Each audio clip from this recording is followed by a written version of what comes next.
नमस्कार विद्यार्थियों। कक्षा 11 के साथ साथ जो कंपटीशन एग्ज़ाम की तैयारी करने वाले विद्यार्थी जो भूगोल पढ़ना चाहते हैं उन सब के लिए मैं ये एक बार फिर से आपके लिए वीडियो लेकर आया हूँ। आप सभी को जैसा कि पता है, मैंने इससे पहले इसी भूगोल से संबंधित भारत के भूगोल से संबंधित 2 वीडियो पहले डाले हैं। तो पहला वीडियो के अंदर मैंने भारत का मानचित्र के ऊपर भारत की स्थिति और विस्तार को समझाया था और बेसिक जो बातें हैं वो बताई थी। दूसरे वीडियो के अंदर हमने स्टार्ट किया था भारत का भौगोलिक विस्तार या भौगोलिक स्थिति से संबंधित। तो हमने भौगोलिक विभाजन किया था और हमने भौगोलिक विभाजन भारत का 6 भागों में किया। उसमें से आपको मैं हिमालय पर्वत के बारे में दूसरे वीडियो के अंदर बता चुका हूँ। अब हमारा ये तीसरा वीडियो है और इसके अंदर जो भारत से संबंधित बचे हुए भारत के भौगोलिक विभाजन के अंदर जो भाग हैं, जैसा कि यहाँ पर आपका उत्तरी भारत का मैदान है, जिसमें यहाँ पर दूसरा आ जाता है मरुस्थलीय प्रदेश।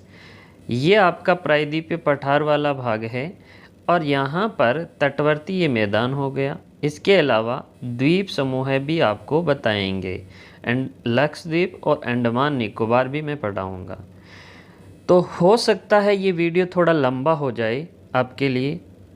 और इसके साथ मैं एक बात और बता देता हूँ कि कुछ विद्यार्थियों का कहना है कि सर कक्षा 11 की किताब में इतना नहीं दिया हुआ है या फिर कुछ कटा हुआ भाग है, वो भी आप पढ़ा रहे हो। तो मैं उन सब विद्यार्थियों को कहना चाहता हूँ कि अगर आपका बोर्ड का एग्ज़ाम होता तो मैं सटीक पैटर्न के हिसाब से उसी तरीके से पढ़ाता, लेकिन मैं पढ़ा रहा हूँ कंपटीशन एग्ज़ाम की दृष्टि से। इसलिए अगर आपको कुछ एक्स्ट्रा सीखने को मिल रहा है तो आप सीखिए, याद कीजिए। आपका कोई बोर्ड का एग्ज़ाम अभी नहीं है और ना ही अभी कोई इतनी आपको जल्दबाजी करनी है। तो इसलिए आराम से पढ़िए, समझते हुए पढ़िए, क्योंकि जब भी आप अगर आगे कंपटीशन एग्ज़ाम की तैयारी करेंगे तो कम से कम एक बार ज़रूर याद करेंगे कि वीरेंद्र सर ने हमें ये पढ़ाया था और आज भी हमें ये पूरा का पूरा याद है। इसलिए मैं ये आपके लिए मेहनत कर रहा हूँ। तो थोड़ा बहुत विस्तृत पढ़ाऊँगा, थोड़ा किताब से हटकर भी पढ़ाऊँगा, तो आपको इसके लिए कोई टेंशन नहीं लेनी है। कल अपना वीडियो आया नहीं था, इसलिए आज का वीडियो थोड़ा लंबा रहेगा। इसके लिए आप सभी तैयार रहें, पूरा वीडियो देखें, साथ साथ में लिखने की कोशिश करें। तो चलिए स्टार्ट करते हैं उत्तरी भारत के मैदान से। ठीक है, मैं फिर से बता देता हूँ कि 6 भागों में आपने बांटा है भारत को। हिमालय और पूर्वांचल की पहाड़ियाँ आपने पढ़ लिया। अब आप पढ़ेंगे उत्तरी भारत का मैदान, इसी के अंदर मरुस्थल पढ़ लेंगे। उसके बाद में यहाँ पर प्रायद्वीपीय पठार है और ये तटवर्ती मैदान और द्वीप समूह मैं इसी के अंदर बताऊँगा। ठीक है, तो पहला है हिमालय जो कि मैं पढ़ा चुका हूँ, दूसरा है उत्तरी भारत का मैदानी प्रदेश। तो हिमालय पर्वत और प्रायद्वीपीय भारत के बीच में जो बसा हुआ आपका मैदानी प्रदेश है वो किससे बना हुआ है? तो हिमालय से आने वाली नदियाँ और आपके प्रायद्वीपीय भारत से आने वाली नदियों का जो अवसाद है उससे किसका निर्माण हुआ है? मैदानी प्रदेश का निर्माण हुआ है। यह जलोढ़ अवसादों से निर्मित है और विश्व का सबसे बड़ा मैदानों में से ये एक मैदान है। ठीक है, इसके साथ में आपको ये भी ध्यान में रखना है कि हिमालय पर्वत का जो नदियों से लाया गया अवसाद है इससे निर्मित है। और साथ में ये याद रखना है कि ये अवसादी मृदा है, वो उपजाऊपन की क्षमता अधिक रखती है, यानी कि उपजाऊ मैदान है और कृषि के लिए उपयोगी है। उपजाऊ मैदान है, समतल मैदान है, इसलिए यहाँ पर जनसंख्या भी क्या है? अधिक पाई जाती है, इसलिए जनसंख्या घनत्व उच्च है। ठीक है, तो आपको ये ध्यान में रखना है उत्तरी भारत के मैदान से कि उत्तरी भारत का मैदान नदियों द्वारा लाए गए अवसाद से निर्मित है और विश्व का सबसे बड़ा मैदान भी है।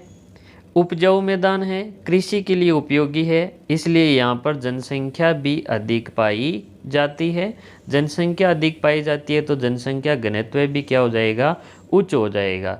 अब आप एक बात देखिए, जैसे नदी से लगातार नदी बहती है, उसके अवसाद से अगर कोई आकृति का निर्माण हो रहा है तो वो कैसी होगी, नवीनतम। ठीक है, तो ये भारत की नवीनतम भू आकृतिक प्रदेश है। कौन सा, उत्तरी भारत का मैदान। ठीक है, अब देखो इसका विस्तार देख लेते हैं।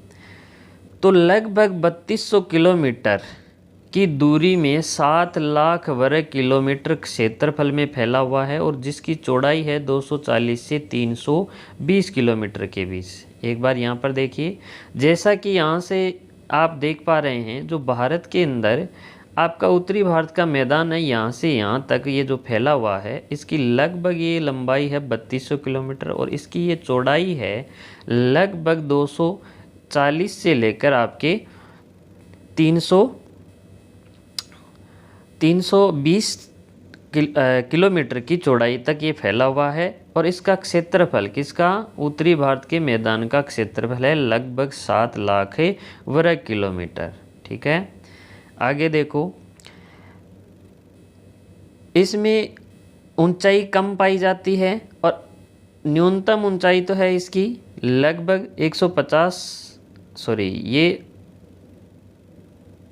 ऊंचाई नहीं है, चौड़ाई है। न्यूनतम चौड़ाई तो यहाँ पर 150 है और अधिकतम चौड़ाई है 480 किलोमीटर तक। ठीक है, लेकिन लगभग ये इतनी एवरेज चौड़ाई है इसकी मानी जाती है। इन मैदानों का ढाल मंद है तथा ये समतल हैं। अब देखो, ये जैसे पर्वत है, ये कोई पर्वत है, ये कोई पर्वत है, इससे कोई नदी आएगी, यहाँ पर अवसाद कब जमाएगी, जब ये यहाँ पर ढाल इसकी कम हो जाएगी, है ना।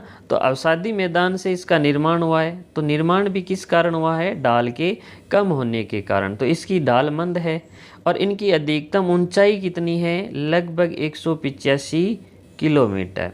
ठीक है, तो 185 किलोमीटर इसकी ऊंचाई है। इस मैदानी प्रदेश में जलोढ़ अवसादों का जो जमाव है, यानी कि जलोढ़ ऐसे जमा हुआ है, वो जलोढ़ कितने मीटर की गहराई तक है, लगभग 200 मीटर की गहराई तक पाया जाता है। ठीक है, अब देखो, जो उत्तरी भारत का मैदान है उसके हम 4 हिस्से करके पढ़ेंगे। कैसे, जैसे आपने ये तो देख लिया कि यहाँ से यहाँ तक भारत में कौन सा मैदान फैला हुआ है, उत्तरी भारत का मैदान, अवसादी मैदान फैला हुआ है। इसको 4 कौन से भागों में बांटेंगे। एक तो जैसा कि मैंने पहले ही बताया कि यहाँ पर कौन सा भाग है, मरुस्थलीय भाग, कौन सा, राजस्थान का मरुस्थल। दूसरा यहाँ पर भाग कौन सा है, सतलुज का मैदान, सतलुज नदी से बनाया गया मैदान है। तीसरा यहाँ पर हो गया गंगा का मैदान और चौथा है ब्रह्मपुत्र का मैदान। इस प्रकार से उत्तरी भारत के मैदान को 4 भागों में बांटकर आपको पढ़ाएंगे। ठीक है, तो ये आपको लोकेशन ध्यान में रखनी है। अब इसके बाद में देखो, सबसे पहले हम पढ़ेंगे, देखो उत्तरी भारत के मैदान को 4 भागों में बांटा है, जिसमें से पहला भाग हम पढ़ेंगे राजस्थान के मैदान। तो अरावली पर्वत के पश्चिम में देखो, यहाँ पर राजस्थान के अंदर ये यहाँ पर क्या पाई, देखो ये राजस्थान है, जैसे इसके अंदर ये राजस्थान है और इसमें ये बीच में कौन सी पर्वतमाला है, अरावली पर्वतमाला। तो इसके पश्चिम में, इस दिशा के अंदर पश्चिमी दिशा में राजस्थान के मैदान में शुष्क और अर्ध शुष्क परिस्थितियाँ पाई जाती हैं और इस मैदानी प्रदेश की मुख्य नदी है एक यहाँ पर, जिसका नाम है लूणी नदी। ठीक है, तो ये अरावली पर्वत के पश्चिम भाग में राजस्थान वाला भाग पाया जाता है और यहाँ पर मुख्य नदी कौन सी है, लूणी नदी। यहाँ पर पंचपरदरा, लूणकरणसर आदि ऐसी लवणीय झीलें भी पाई जाती हैं और वर्षा के आधार पर आप इसको 2 भागों में बांट सकते हैं। किसको, आप इसी उत्तरी भारत के मैदान में जो आप राजस्थान का मरुस्थल पढ़ रहे हैं उसको 2 भागों में बांट सकते हैं। पहले तो ये अरावली से राजस्थान को 2 भागों में बांटा गया है, इधर एक अरावली बीचों बीच जाती है, एक पूर्व का भाग, एक पश्चिम का। अब पश्चिमी भाग में क्या है, मरुस्थल, मरुस्थल को फिर से 2 भागों में यहाँ पर बांटा गया है। एक तो यहाँ पर देखो 2 चीज़ें ध्यान में रखनी है, समवर्षा रेखा मेरी बताई हुई है, तो 50 सेमी समवर्षा जो रेखा है ये दो भागों में बांटती है राजस्थान को। एक बार इस क्वेश्चन को दोबारा देखो। 50 सेमी समवर्षा रेखा राजस्थान को दो भागों में बांटने का कार्य करती है। जैसे ये राजस्थान है, इसको दो भागों में बांटती है, अरावली भी और 50 सेमी समवर्षा रेखा भी। और उत्तरी जो आपका राजस्थान का मरुस्थल है उसको 25 सेमी जो समवर्षा रेखा है वो दो भागों में बांटने का कार्य करती है। एक तो शुष्क भाग और दूसरा यहाँ पर अर्ध शुष्क भाग आता है। तो इसी आधार पर देखो, वर्षा के आधार पर इस मैदानी भाग को या मरुस्थलीय भाग को आप दो भागों में बांट सकते हैं। एक तो राजस्थान का बांगर, दूसरा मरुस्थली। एक तो 25 सेमी से 50 सेमी तक जहाँ पर वर्षा होती है, जैसा कि मैंने बताया है। तो अरावली तथा 25 सेमी की समवर्षा रेखा के बीच का जो मैदान है उसे राजस्थान का बांगर क्षेत्र कहते हैं। और 25 से 50 सेमी वर्षा की प्राप्ति के कारण यहाँ पर जो जलवायु की परिस्थितियां हैं वो अर्ध शुष्क प्रकार की पाई जाती हैं। इसके बाद में है मरुस्थल। तो मरुस्थली है वो रेड क्लिफ रेखा यानी पाकिस्तान वाली रेखा से लेकर, जैसे कि पाकिस्तान की सीमा का नाम क्या है, रेड क्लिफ रेखा। तो रेड क्लिफ रेखा से लेकर 25 सेमी जो समवर्षा रेखा है वहाँ तक मरुस्थलीय क्षेत्र पाया जाता है। और यहाँ पर लगभग वर्षा है वो 25 सेमी से भी कम पाई जाती है। इस कारण यहाँ पर मरुस्थलीय शुष्क परिस्थितियाँ जलवायु पाई जाती है। एक बार फिर से दिखा देता हूँ, जैसे कि आपको ये समझ में आया होगा कि यहाँ पर जैसे इतना अगर राजस्थान माने इस प्रकार से, तो ये बीचों बीच अरावली जा रही है, यहीं से 50 सेमी समवर्षा रेखा गुजरती है। तो अब इस 50 सेमी से लेकर यहाँ पर 25 सेमी तक का जो भाग है इसको तो आप राजस्थान बांगर कहते हैं। और यहाँ पर ये रेड क्लिफ रेखा हो गई पाकिस्तान वाली, यहाँ से लेकर 25 सेमी तक भाग है, इसको आप शुष्क मरुस्थलीय भाग के अंदर रखते हैं। ठीक है, तो उम्मीद करते हैं मरुस्थल आपको अच्छे से समझ में आया होगा। आगे देखो, सतलुज के मैदान। दूसरा भाग कौन सा था, सतलुज का मैदान। तो सतलुज के मैदान को आप अलग अलग भागों में फिर से बांट सकते हैं। ज़्यादा विस्तार से यहाँ पर पढ़ रहे हो तो देखो, रावी नदी से सिंधु नदी की जो सहायक नदियाँ हैं उनमें एक रावी नदी भी इसी की सहायक नदी है। ठीक है, तो इस सिंधु की रावी सहायक नदी से लेकर यहाँ पर यमुना नदी तक घग्गर और आपके व्यास, सतलुज, इस प्रकार कई नदियाँ हैं। तो इन्हीं नदियों के बीच का जो भाग है इसको आपको पढ़ना है। तो सतलुज, रावी, व्यास नदियों के द्वारा निर्मित सतलुज का मैदान मुख्यतः पंजाब और हरियाणा यानी कि राजस्थान और मरुस्थल के उत्तरी भाग में। इस मैदानी क्षेत्र में कुछ प्रमुख दो आब पाए जाते हैं, जैसे कि बारी। दो आब किसे कहते हैं, दो नदियों के बीच का जो भाग है उसको आप क्या कहते हैं, दो आब। जैसे कि यहाँ पर रावी और इस आपके व्यास के बीच का है वो बारी दोआब हो गया। रावी और व्यास के बीच का कौन सा है, बारी दोआब कहलाता है। अब इस व्यास और यहाँ पर सतलुज के बीच का जो भाग है इसको आप क्या कहेंगे, तो इसको कहेंगे बिस्त दोआब। देखो इधर, बिस्त दोआब यानी कि दो नदियों के बीच का जो भूभाग है उसको दोआब के नाम से जानते हैं। ठीक है, इसी तरीके से आपकी व्यास, ये सतलुज नदी है उसके बीच में और घग्गर नदी के बीच में मालवा का मैदान है। और घग्गर और यमुना के बीच में हरियाणी और भिवानी वाला जो बांगर प्रदेश है वो स्थित है। ठीक है, तो दो आब समझ में आ गए। बारी दो आब किन नदियों के बीच में है, तो व्यास और रावी नदी के बीच में बारी दो आब है। और बिस्त दो आब है व्यास और सतलुज नदी के बीच में। सतलुज और घग्गर नदी के बीच में क्या है, मालवा का मैदान। और घग्गर नदी और यमुना के बीच में हरियाणा भिवानी वाला जो बांगर प्रदेश है वो पाया जाता है। अब आप सिंधु की जो सहायक नदियां जानते हैं उनके बीच के जो दो आब हैं वो भी देख सकते हैं इधर। जैसे सिंधु और झेलम के बीच में सिंधु सागर दो आब, झेलम और चिनाब के बीच में छाछ दो आब, और चिनाब और रावी के बीच में रेचना दो आब, रावी और व्यास के बीच में बारी दो आब, व्यास और सतलुज के बीच में बिस्त दो आब पाया जाता है। इसमें सबसे इम्पोर्टेंट है व्यास और सतलुज के बीच का दो आब। ठीक है, आगे देखो, इस मैदानी का ढाल उत्तर पूर्व से दक्षिण पश्चिम की तरफ है, यानी कि उत्तर पूर्व से दक्षिणी और पश्चिमी भाग की तरफ इसका क्या है, ढाल है।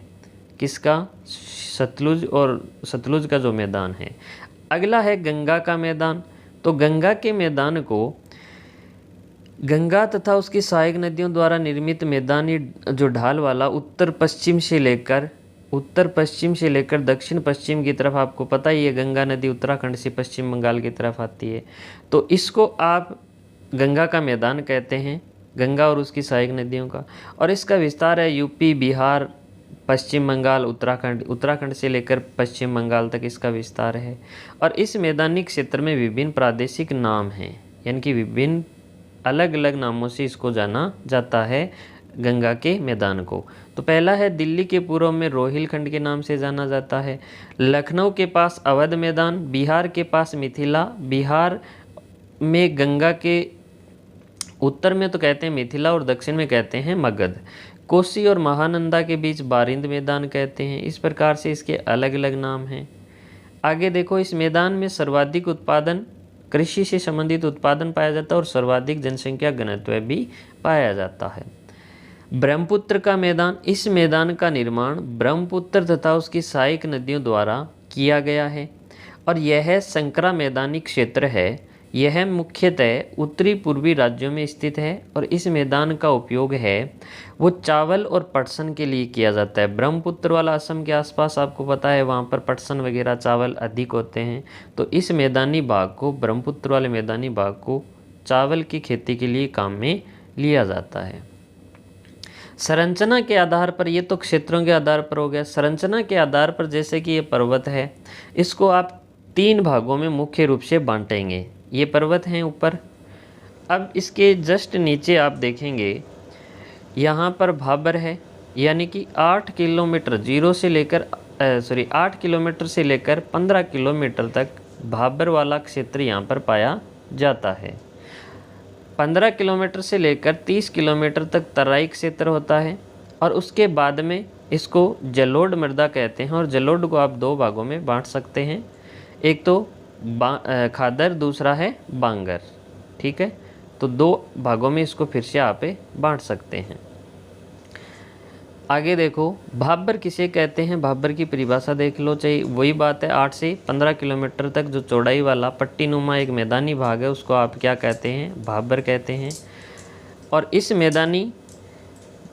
इस मैदानी क्षेत्र में नदी के बड़े अवसाद के नीचे बहती है, यानी कि जो बड़े बड़े कंकर पत्थर होते हैं उसके नीचे नदी बहती आगे बढ़ती है और इसी कारण ये नदी है वो इन्हीं पत्थरों के नीचे, इन्हीं बड़े अवसादों के नीचे विलुप्त हो जाती है या अदृश्य हो जाती है। कौन से क्षेत्र में, भाबर वाले क्षेत्र में।